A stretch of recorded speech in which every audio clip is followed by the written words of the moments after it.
नमस्कार, आप देख रहे हैं एबीपी गंगा। मैं हूं आपके साथ राजीव घोंडियाल। किलर कोरोना का कहर पूरी दुनिया में जारी। एक तरफ देश में अब आंकड़ा तेजी से बढ़ने लगा है, तो यूपी उत्तराखंड भी इससे अछूते नहीं है। हालांकि सबसे ज्यादा बुरा हाल महाराष्ट्र और दिल्ली का है। इस बीच में दिल्ली में कोरोना कंट्रोल के लिए लगातार दिल्ली सरकार और गृह मंत्री का मंथन चल रहा है।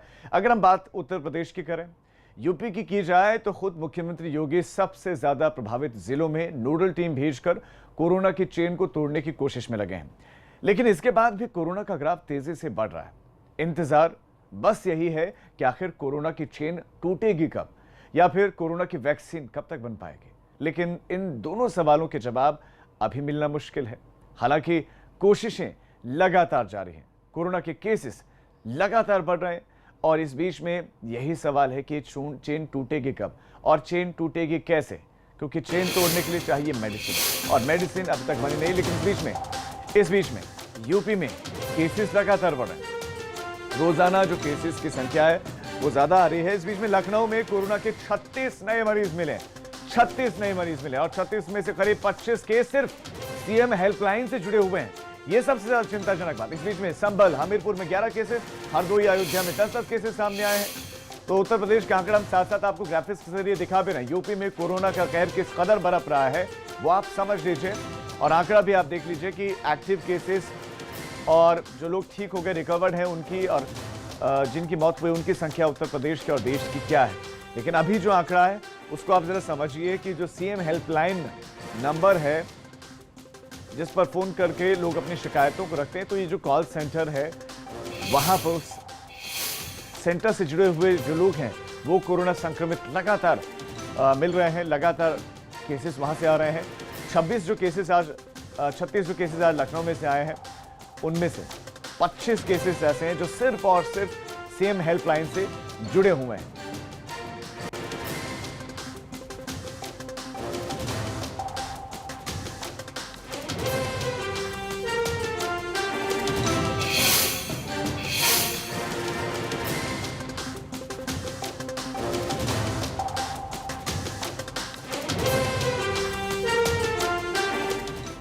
तो जहां पर कोरोना का प्रकोप सबसे ज्यादा है, वहां से हमारे संवाददाता हमारे साथ जुड़ गए हैं।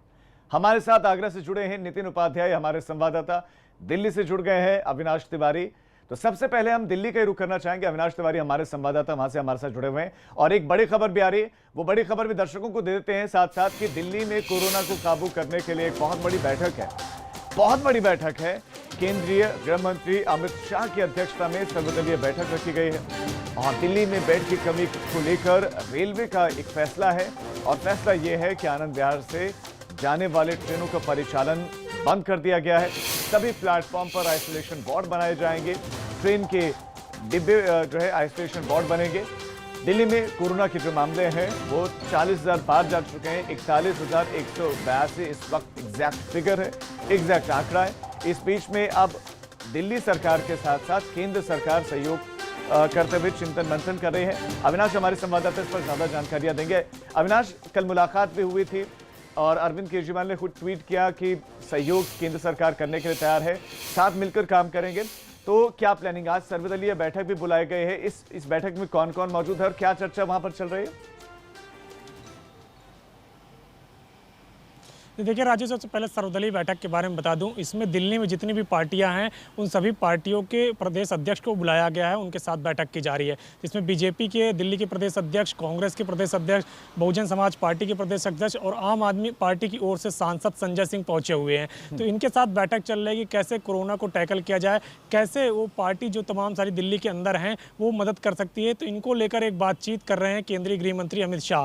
इसके साथ साथ अगर बताते तो कल जो बैठक हुई थी वो दिल्ली डिजास्टर मैनेजमेंट कमेटी के साथ बैठक हुई थी, जिसमें दिल्ली के आला अधिकारी मौजूद थे, इसके अलावा एम्स के निदेशक मौजूद थे, और गृह मंत्री अमित शाह के नेतृत्व में यह बैठक हुई थी, जिसमें निर्णय लिया गया कि दिल्ली में जिस प्रकार से अब बेड की कमी हो रही है, इसको देखते हुए 500 कोचेस जो रेलवे के हैं उसे लगाया जाएगा ताकि बेड की कोई कमी ना हो सके। इसके अलावा दिल्ली में जो प्राइवेट हॉस्पिटल हैं और जहाँ पे कोरोना का इलाज हो रहा है, उन 60% जो हॉस्पिटल हैं उनके 60% बेड को अब सरकार एक्वायर करेगी, और सरकार उन 60% बेडों में कितना क्या रेट लगाना है वो तय करेगी। इसके साथ साथ जो महत्वपूर्ण बैठक कल की गई है दिल्ली के लिए वो ये है कि टेस्टिंग अगले 6 दिनों के अंदर 3 गुना बढ़ा दी जाएगी। इसके साथ साथ जो कैंटोनमेंट जोन है वहाँ पे पोलिंग स्तर पे भी अब टेस्टिंग की जाएगी। और इसके साथ साथ केंद्रीय गृह मंत्री ने 5 जो सदस्यीय कमेटी है वो दिल्ली सरकार को सौंपी है कि जो केंद्र की टीम है वो दिल्ली सरकार के साथ काम करेगी और कोरोना को कंट्रोल करने के लिए, टैकल करने के लिए पूरी अब माइक्रो मैनेजमेंट लेवल पे कार्य करेगी। तो जाहिर तौर से बात है ये काफ़ी बड़ा निर्णय है और इसका असर दिखेगा जरूर, क्योंकि अभी जिस प्रकार से दिल्ली में लगातार केसेस बढ़ रहे हैं उससे जरूर चिंता का सबब है। क्योंकि अगर बात करें तो कल भी 2200 के ऊपर केसेस आए थे और लगातार दिल्ली में 2000 के ऊपर पिछले 7-8 दिनों से केसेस आ रहे हैं, जो कि काफ़ी चिंताजनक है। और इसी को टैकल करने के लिए अब खुद गृह मंत्री अमित शाह उतर चुके हैं। गृह मंत्री अमित शाह अब पूरी निगरानी कर रहे हैं। खुद वो तमाम सारे जो केंद्रीय अधिकारी है उनको निर्देश दे रहे हैं दिल्ली सरकार से, इसके अलावा दिल्ली के मुख्यमंत्री अरविंद केजरीवाल से, सबको लेकर साथ में चलते हुए अब दिल्ली में हालात को काबू करने के लिए खुद जो है हम कहें कि निगरानी कर रहे हैं। तो ये बिल्कुल सही होगा। और खुद अब केंद्रीय गृह मंत्री अमित शाह ने कहा है कि दिल्ली में किस तरीके से कोरोना कंट्रोल किया जाए इसको लेकर पूरी बागडोर वो अपने हाथ में एक प्रकार से कहे तो ले चुके हैं। जी, यानी कि दिल्ली में कुल मिलाकर ये कहें कि कोरोना से जंग लड़ने के लिए 2 हाथ अब साथ में काम कर रहे हैं। एक हाथ राज्य सरकार का है, दिल्ली सरकार का है, तो दूसरा केंद्र सरकार का। मैं नितिन आपके पास आना चाहूंगा। मेरा पहला सवाल ये होगा कि हमने आगरा की स्थिति को शुरुआत से देखा है, पहले केस से लेकर 800 के पार, 1000 के पार आंकड़ा गया है, तब तक हमने देखा है आगरा में जो स्थिति है, जो रिकवरी रेट है वो बहुत अच्छा है। तो क्या ये कहें कि आगरा में कोरोना की चेन को तोड़ने में कामयाब हुई है प्रदेश सरकार, वहां का स्थानीय प्रशासन, या अभी ये कहना जल्दबाजी होगा? देखिए बिल्कुल ये कहना जल्दबाजी होगा राजीव। देखिए एक बहुत आसानी से कह सकते हैं कि नो टेस्ट नो कोरोना, यानी आगरा में जिस तरह से जिस स्तर पर सैंपलिंग शुरुआत में हो रही थी और लोग बड़े स्तर पर कोरोना पॉजिटिव निकल रहे थे, लेकिन जब लखनऊ से अधिकारियों की टीम भेजी गई और उसके बाद से अचानक से कोरोना का ग्राफ नीचे गिरने लगा और ऐसे में लोगों में कहीं ना कहीं एक सुकून महसूस होने लगा, एक राहत महसूस होने लगा कि आगरा कोरोना से मुक्त हो जाएगा। लेकिन अनलॉक 1 में जिस तरीके से लोग घर से बाहर निकल रहे हैं तो आप समझ सकते हैं कि जब सीमित संख्या में सैंपलिंग हो रही है तब रोज़ाना 1 दर्जन या 1 दर्जन से ज़्यादा कोरोना पॉजिटिव आ रहे हैं। बीती रात 18 केसेज आए हैं, 1053 टोटल केसेज हो गए और ऐसे में करीब 125 एक्टिव केस हैं। आप कह सकते हैं कि ये उस तुलना में काफ़ी कम है, लेकिन सवाल ये उठता है कि जब सैंपलिंग ही नहीं होगी और ऐसे में लोग बीमारी लेकर अपने घर बैठे हुए हैं, दोस्तों से मिल रहे हैं, काम कारोबार कर रहे हैं और ऐसे में जो संक्रमण फैल रहा है और उसके बाद अगर लोगों की जान जाए तो बड़ी हैरत की बात नहीं है। आगरा एक ऐसा शहर है जहां रोजाना 1-2 लोगों की कोरोना से मौत हो रही है। ये जो बातें आप नितिन कह रहे हैं, ये बातें अपने आप में बहुत बड़ी, क्योंकि मुख्यमंत्री कह रहे हैं कि हमने 15,000 हम लोगों का लक्ष्य है उसको हमने पूरा किया है। आप जरा नितिन दर्शकों को ये बताएं कि जब पहले केसेस आ रहे थे, जब लखनऊ से टीम नहीं पहुंची थी, उससे पहले रोजाना लगभग कितने सैंपल्स की जांच हो रही थी? उसके बाद जब लखनऊ से टीम पहुंची और उसके बाद जब कोरोना कंट्रोल करने का दावा किया जा रहा है, कितने सैंपल्स रोजाना जांच हो रही है? आखिर जांच में कमी क्यों आई? जांच क्यों नहीं हो रही? देखिए बिल्कुल जांच में काफ़ी कमी आई है। KGMU जो सैंपल भेजे जा रहे थे शायद अब वो सैंपल नहीं भेजे जा रहे हैं। SN मेडिकल कॉलेज और जालमा में भी सीमित कर दी गई है सैंपलिंग की संख्या। तो कुल मिला के कहा जाए बीती रात 18 कोरोना पॉजिटिव मरीज पाए गए हैं। ये हाल तब है कि जब बहुत ही सीमित कर दिया गया है, जब बड़े स्तर पर कॉन्टैक्ट ट्रेसिंग के जरिए जो लोग सामने आ रहे हैं उनकी सैंपलिंग नहीं हो रही है।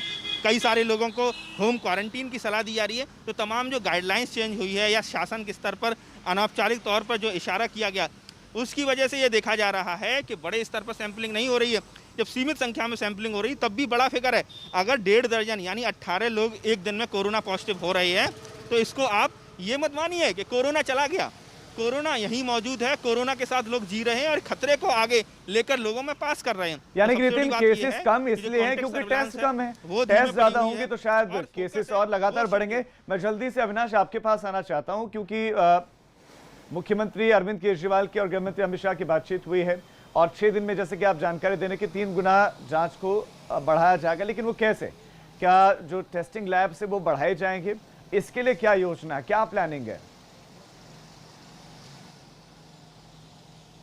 जी बिल्कुल राजीव, अगर बात करें तो टेस्टिंग लैब भी बढ़ाए जाएंगे और पहले दिल्ली में अगर बात करें तो टेस्टिंग बहुत ज़्यादा हो रही थी, लेकिन जिस प्रकार से हमारे सहयोगी नितिन ने बताया कि जैसे कि कोरोना टेस्ट लोग करते हैं, ज़्यादा केसेस आते हैं तो केसेस को करने के लिए कोरोना के टेस्ट कम करते हैं। दिल्ली में भी यही देखा गया कि पहले 7,500 केस रोजाना टेस्ट किए जा रहे थे, लेकिन बीच में 5,000, 5,500 और बीच में यहाँ तक कि 3,500 तक गिरा दिया गया था टेस्ट को। तो इसी को लेकर सुप्रीम कोर्ट ने सख्त टिप्पणी की थी, जिसके बाद अगर कहें तो कल जब बैठक हुई तो उसमें निर्णय लिया गया कि अब टेस्टिंग बहुत ज़्यादा बढ़ाई जाएगी। तो जाहिर तौर से बात है दिल्ली के अंदर वो क्षमता है कि वो टेस्टिंग ज़्यादा से ज़्यादा कर सके, लेकिन जिस प्रकार से दिल्ली में बहुत ज़्यादा केसेस निकल रहे थे, शायद इसके मद्देनजर टेस्टिंग बहुत कम कर दी गई थी। लेकिन जब सुप्रीम कोर्ट की फटकार लगी तो उसके बाद शायद कल ये निर्णय लिया गया कि अब टेस्टिंग ज़्यादा बढ़ाई जाएगी। सुप्रीम कोर्ट में दिल्ली के मुख्य सचिव को अपना जो है लिखित हलफनामा भी पेश करना है कि दिल्ली में आखिर टेस्टिंग क्यों कम की गई और दिल्ली में आगे टेस्टिंग क्यों नहीं बढ़ाई जा रही है। तो उसकी भी सुनवाई 17 तारीख को यानी कि बुधवार को परसों, और दिल्ली सरकार को अपना जवाब दाखिल करना है। तो जाहिर तौर से बात है कि दिल्ली के अंदर क्षमता है, लेकिन केसेस बहुत ज़्यादा आ रहे थे,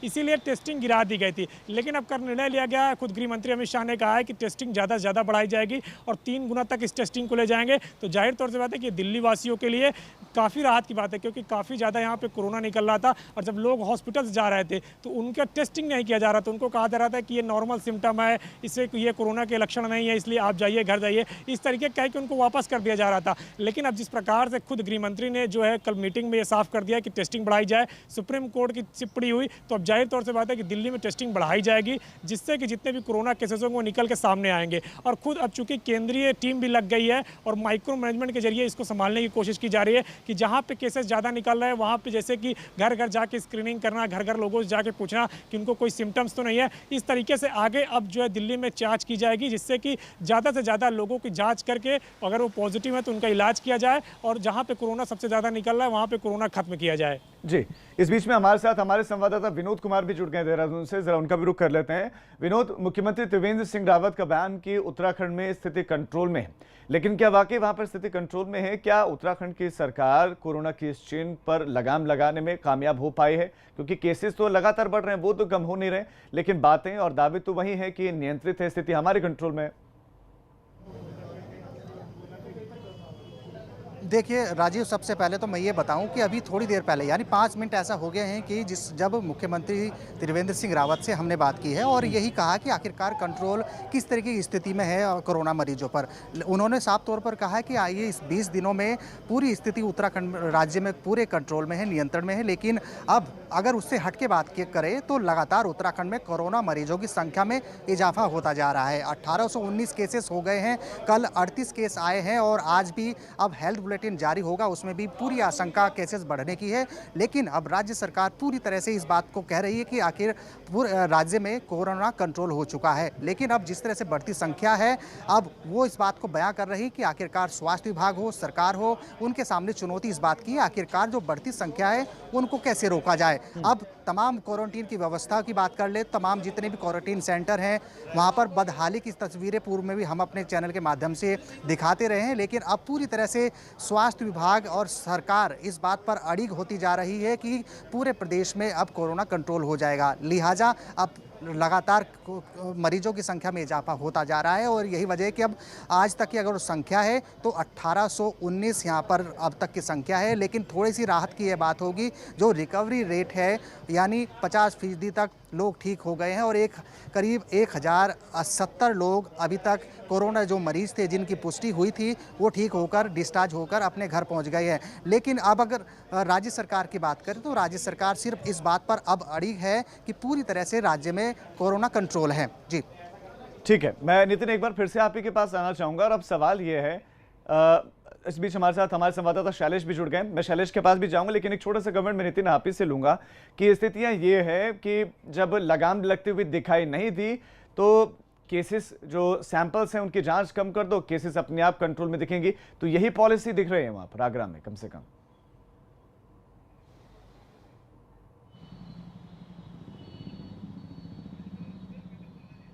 ने ट्वीट किया और कहा कि चीफ सेक्रेटरी ने कहा नो टेस्ट नो कोरोना, तो और उसके बाद उन पर मुकदमा करा दिया गया। मेरा कहने का मतलब ये है कि ये चीज़ इस समय आम जनमानस में प्रमुखता से उनके दिलो दिमाग में बैठ रही है कि जिस तरीके से जो सेंसिटिविटी थी, जो कहा जाए प्रोएक्टिव नज़र आ रहा था प्रशासन, वो अब इतना नज़र नहीं आ रहा है। हो सकता है कि कोरोना का जो कह सकते हैं कि जो वायरस है उसका जो इंटेंसिटी है वो कम हुई है, हार्ड इम्यूनिटी डेवलप हो गई है लोगों में, क्योंकि आगरा में बड़े स्तर पर कोरोना संक्रमण फैला था। ये अच्छी बात है कि लोगों में इम्यूनिटी डेवलप हो गई है, लेकिन फिर भी हमको इस वायरस को एक अदृश्य दुश्मन के तौर पर लेना होगा और इसके कहीं ऐसा ना हो कि हम इसको हल्के में लेते रहें। इसमें कोई और शक इसके नहीं है परिणाम कि बहुत लोगों गंभीर को नतीजे भुगतने एहतियात पड़े, बरतना जो हाल बहुत ज्यादा मुंबई में जरूरी देखने है। को मिल रहा मैं है, अब जल्दी जो से दिल्ली में शैलेश का देखने रुख को कर मिल लेता रहा हूँ। है। शैलेश हमारे साथ लखनऊ से जुड़े हैं और लखनऊ वो जगह है जो पूरे उत्तर प्रदेश को मॉनिटर करे। शैलेश, सीएम हेल्पलाइन ये वो जगह बन गई है जहां से सबसे ज्यादा केसेस आ रहे हैं। आज भी 25 केसेस आए हैं वहां से, तो वहां पर भी नियंत्रण नहीं दिख रहा है। तो ऐसे में कोरोना पर लगाम कैसे लगेगी उत्तर प्रदेश में? केसेस तो आ रहे हैं और सीएम हेल्पलाइन से केसेस आए हैं। बिल्कुल निश्चित रूप से राजीव, और अभी तक अगर हम कुल केसेस की बात करें तो जब से सीएम हेल्पलाइन में केस आना शुरू हुए हैं अभी तक 70 से ज़्यादा केस आ चुके हैं पिछले 4-5 दिन के अंदर। और ये वो 70 से ज़्यादा केस हैं जो वो सीधे वहाँ के कर्मचारी हैं। अगर बात करें उनके परिवार के लोगों की तो अब तो उन कर्मचारियों के परिवार के लोग भी संक्रमित हैं, उनके केस भी आ रहे हैं। कल की तारीख में ही 4 ऐसे लोग के केस सामने आए हैं जो सीएम हेल्पलाइन के कर्मचारियों के परिवार के हैं। तो निश्चित रूप से अब एक वो बड़ा जगह बन गई है कोरोना फैलाने वाली, कह सकते हैं। जिस तरह से जब कोरोना की शुरुआत हुई थी तो अच्छे से ध्यान है, नोएडा की एक कंपनी थी सीज फायर जिसने एक बम फोड़ा था कोरोना का। राजधानी लखनऊ की बात करें तो ये जो सीएम हेल्पलाइन है, जो कॉल सेंटर चलता था, ये वहाँ पर जिस तरह से अब केस आना शुरू हुए हैं और अभी ये नहीं कहा जा सकता कि बस यहीं पर रुक जाएंगे केस। लगातार केस आते ही जा रहे हैं जैसे जैसे सैंपल की जाँच हो रही है। और अगर बात करें आज पूरे लखनऊ की तो आज 36 केस आ चुके हैं अभी तक। अभी तो पूरा दिन बाकी है राजीव, देखिए कितने केस और आते हैं। और लगातार जिस तरह से नोएडा, कानपुर, राजधानी लखनऊ, गाजियाबाद, बुलंदशहर, ये वो ज़िले हैं जहां पर बहुत तेज़ी से कोरोना के केस आते जा रहे हैं। और स्वास्थ्य विभाग के सामने जो चुनौती है वो भी बड़ी होती जा रही है। भले ही जितनी तैयारी की हो लेकिन अगर इसी रफ्तार से केस सामने आएंगे तो सारी तैयारियां कहीं कम ना लगने लगे। इसलिए बहुत ज़रूरी है कोरोना की रोकथाम। और हम बात करें राजधानी लखनऊ की तो हालत ये है कि जगह जगह सड़कों पर ट्रैफिक जाम लग रहा है। सड़कों पर पब्लिक ऐसे उतरी हुई है जैसे कभी कोरोना नाम की कोई चीज़ ही ना आई हो। इसके बाद लोगों की लापरवाही भी कई बार देखने के लिए मिल रही है, जैसे बिना मास्क के निकलना। भले ही मास्क ना लगाने पर जुर्माना है, लेकिन सवाल अगर ये उठे कि आज तक कितनों के ऊपर फाइन लगाया, तो सवाल का जवाब देना मुश्किल होगा क्योंकि गिने चुने लोगों पर फाइन लगता है। और आप देखिए कि शैलेश, एक और महत्वपूर्ण पॉइंट जो निकल कर आ रहा है वो ये है कि केसेस की संख्या इसलिए भी कम है क्योंकि सैंपल की जांच उस हिसाब से हो नहीं रही। लेकिन जब ये दावा किया जा रहा है कि पहले 10,000 और 15,000 के हम लक्ष्य को पा रहे हैं, इतनी जांच हम कर पा रहे हैं, लखनऊ में क्या स्थिति है? क्या वहां पर भी ऐसा ही है कि सैंपल्स की जांच कम हो रही है या वहां पर सामान्य ही है और अच्छे सैंपल्स की जांच हो रही है, ज्यादा संख्या में सैंपल्स की जांच हो पा रही है? देखिए, क्योंकि ये राजधानी है प्रदेश की, इस वजह से निश्चित रूप से स्वास्थ्य विभाग के अधिकारी भी जो है वो अधिक ध्यान देते हैं। लेकिन अगर हम पूरे प्रदेश की बात करें तो सैंपल्स की जो जांच है उसकी रफ्तार धीरे धीरे बढ़ाई जा रही है। और अब अगर बात करें रोज़ के सैंपल की तो 15,000 के आसपास सैंपल की रोज़ यहाँ पर जांच हो रही है उत्तर प्रदेश में पूरे। तो जब 15,000 की जांच हो रही है तो करीब 500 के आसपास एक एवरेज अगर आप देखें, कभी 499, कभी 503, कभी 525, इस तरह केस निकलकर सामने आ रहे हैं। जब जांच और कम थी तो केस और कम निकल रहे थे। इससे साफ जाहिर है कि केस भरे पड़े हैं। जैसे जैसे जांच बढ़ रही है वैसे वैसे केस निकल रहे हैं। किसी के बगल में अगर कोई कोरोना पेशेंट बैठा हो, क्योंकि एसिम्प्टोमेटिक जो केसेस है वो एक बड़ी चुनौती बन चुकी है। हमारे आपके पास में अगर कोई कोरोना पेशेंट बैठा है, उसमें सिम्टम नहीं है, कैसे पता चलेगा? जब तक पता चलेगा वो कई और लोगों को संक्रमित कर चुका होगा। तो ये स्थिति है। आपको बताएं, जब सीएम हेल्पलाइन का मामला आया तो शासन के कुछ IAS 1-2 हैं, उनका नाम भी आया कि वो उस हेल्पलाइन में कुछ दिन पहले गए थे। उसके बाद उन लोगों ने खुद को सेल्फ क्वारंटीन भी किया। हालांकि उनमें ऐसा कोई ना तो सिम्टम है, ना ही उनके अंदर कोई पुष्टि हुई है अभी तक कोरोना की। लेकिन पता ही नहीं चल रहा कि जब बिना सिम्टम के केस है उसके संपर्क में कौन आ गया। ये तो तब पता चलता है, धमाका तो तब होता है, हलचल तो तब होती है जब पता चलता है किसी के अंदर कोरोना की पुष्टि का। और जब तक उसकी बाद में जो बाकी कांटेक्ट ट्रेस किए जाते हैं तो पता चलता है उससे ना जाने कितने लोगों में फैल गया। सीएम हेल्पलाइन का उदाहरण आप ले सकते हैं। पहले दिन जब 9 केस आए थे तब किसको पता था कि महज 4 से 5 दिन के अंदर 70 से ज्यादा केस हो जाएंगे, उनके परिवार के लोग भी। और अभी तो और जांच चली रही है। तो ये स्थितियां हैं जो अब चुनौती बन चुकी हैं बिना सिम्टम के। और ऐसे में ये सरकार की जिम्मेदारी भी बनती है, चूंकि अब रियायतें हैं, कंपनीज खुली हैं, एम्प्लॉयज कंपनियों में जा रहे हैं, फैक्ट्रीज में जा रहे हैं, काम शुरू हो गया है। अगर कहीं भी पॉजिटिव केस आता है तो वहां पर उनकी जांच करवाई जाए, पूरे स्टाफ की जांच करवाई जाए। ये कंपनी की जिम्मेदारी बन जाती है और ये सुनिश्चित करवाए सरकार। आप सभी का, अविनाश आपका, शैलेश आपका, नितिन आपका और विनोद आपका, इस तमाम जानकारी के लिए धन्यवाद। अब एक बड़ी खबर का रुख करें। दिल्ली नोएडा बॉर्डर पर भीषण जाम लग गया है और डीएनडी पर गाड़ियों की लंबी लाइनें, लंबी कतार देखने को मिली है। दिल्ली से ई पास दिखाने पर ही नोएडा में प्रवेश मिल रहा है, क्योंकि नोएडा में बिना पास के अभी एंट्री नहीं है। विशेष पास की आवश्यकता है, या जो जरूरी सेवाओं से जुड़े हुए लोग हैं वही आ पा रहे हैं, और ऐसे में बिना पास के प्रवेश नहीं मिल रहा है लोगों को। और ऐसे में लंबी कतार गाड़ियों की लग गई है, जाम लग गया है। नोएडा आने वालों को कोई रियायत नहीं है। जो नोएडा आना चाहते हैं उनको कोई रियायत नहीं मिल रही है। आवश्यक सेवाओं से जुड़े हुए लोग ही आ पा रहे हैं। और जो जिला प्रशासन है नोएडा और गाजियाबाद, उन्होंने ये निर्णय लिया है कि दिल्ली से ज्यादा केसेस आ रहे हैं। आप जरा इन तस्वीरों को देख लीजिए। ये तस्वीरें हैं डीएनडी की, और तस्वीरों में आप देखिए जाम, आप देखिए गाड़ियां धीरे धीरे आगे बढ़ रहे हैं। ट्रक लाइनों में लगे हुए हैं, वो इंतजार कर रहे हैं कि वो कब बॉर्डर क्रॉस करेंगे। और ये डीएनडी का हाल है, ये डीएनडी की तस्वीरें, दिल्ली नोएडा बॉर्डर की तस्वीरें हैं।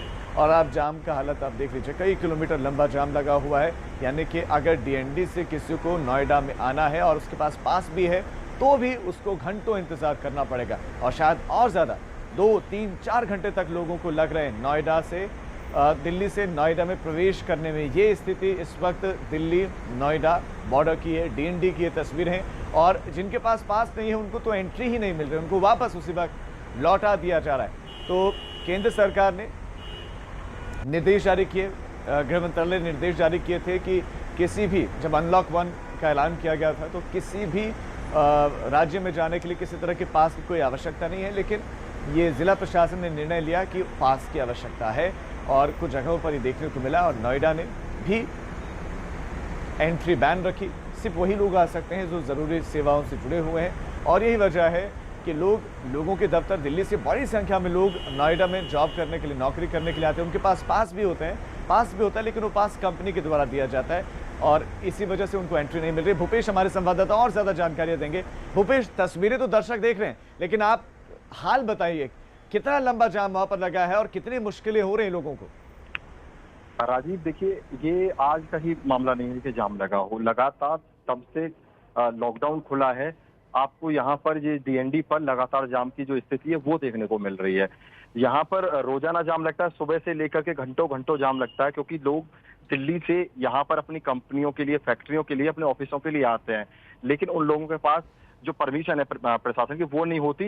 बाकायदा उनके पास एक जो कंपनी की तरफ से बनाया हुआ लेटर होता है वो होता है, जिसको पुलिस मान्य नहीं करती, क्योंकि उनका कहना है या तो आपके पास दिल्ली की तरफ से कोई परमिशन हो या जिला प्रशासन नोएडा की तरफ से कोई परमिशन हो। तो इस वजह से जब उस चीज को चेक किया जाता है और चेक करने के बाद उनको यू टर्न भेजा जाता है, तो वो जो जाम है वो लगना शुरू हो जाता है। अभी बाकायदा, क्योंकि दिल्ली से अब आप नोएडा की तरफ आएंगे 10 से 12 लाइन यहाँ पर होती हैं, अगर यहाँ पर सीलिंग नहीं होती तो। अब सील है तो केवल 2 लाइन ये शुरू करते हैं उसमें, और जब देखते हैं कि जाम की ज्यादा स्थिति हो जाती है तो 3 लाइनों को शुरू किया जाता है। उसी वजह से ये जो जाम है लगातार बढ़ता हुआ चला जाता है। आज एक बार फिर 4 से 5 किलोमीटर का जो जाम था वो देखने को मिला। इस दौरान एक एम्बुलेंस भी फंसी, हालांकि उस एम्बुलेंस को निकाल दिया गया था, लेकिन देखिए स्थिति कहीं ना कहीं अभी उसी तरह की, क्योंकि आम लोग कहीं ना कहीं जाम परेशान हो रहे हैं, बिल्कुल परेशान हो रहे हैं। भूपेश, आपका इस तमाम जानकारी के लिए धन्यवाद। तो जाम की स्थिति बनी हुई है और बीते कई दिनों से यही स्थिति बनी हुई है और लोगों को परेशानियां हो रही हैं।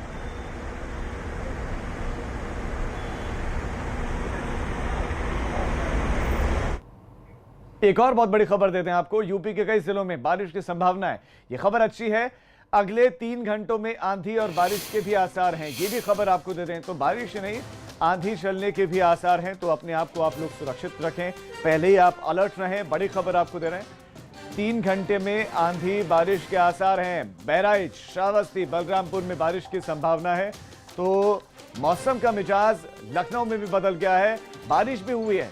ये खबर आपको दे रहे हैं। उत्तर प्रदेश में मौसम बदला है। देखिए, भीषण गर्मी हो रही थी, लोगों को ये गर्मी सता रही थी, आसमान से शोले बरस रहे थे, परेशानी हो रही थी, ह्यूमिडिटी बहुत ज्यादा बढ़ गई थी और उमस भरी गर्मी, ये चिपचिपी गर्मी लोगों को सता बढ़ा रही थी। तो ऐसे में बारिश के बाद टेम्परेचर कुछ गिरेगा जरूर, टेम्परेचर में कुछ कमी जरूर आएगी।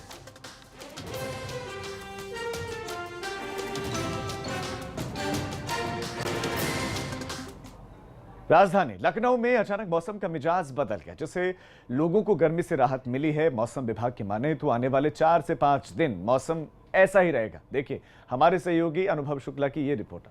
राजधानी लखनऊ में आज सुबह अचानक मौसम बदला और अब बारिश हो रही है। और आप देखिए किस तरीके से ये हजरतगंज इलाका है और यहाँ बारिश हो रही है। हालांकि जो लोग सड़कों पर निकले उन्हें बारिश से जरूर थोड़ी मुश्किल पेश आ रही है, लेकिन सबसे महत्वपूर्ण बात यह है कि गर्मी से काफ़ी राहत मिली है और जो गर्मी पिछले 3-4 दिनों से बनी हुई थी उससे थोड़ी राहत लोगों को मिली है।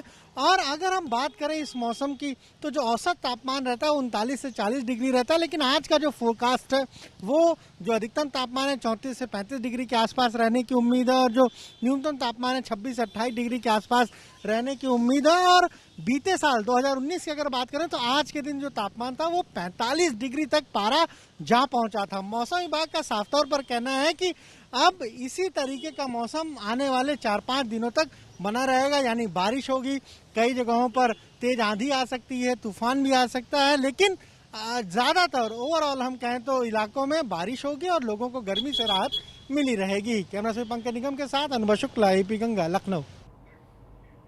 चलिए अब एक छोटे से ब्रेक के लिए हम रुक रहे हैं।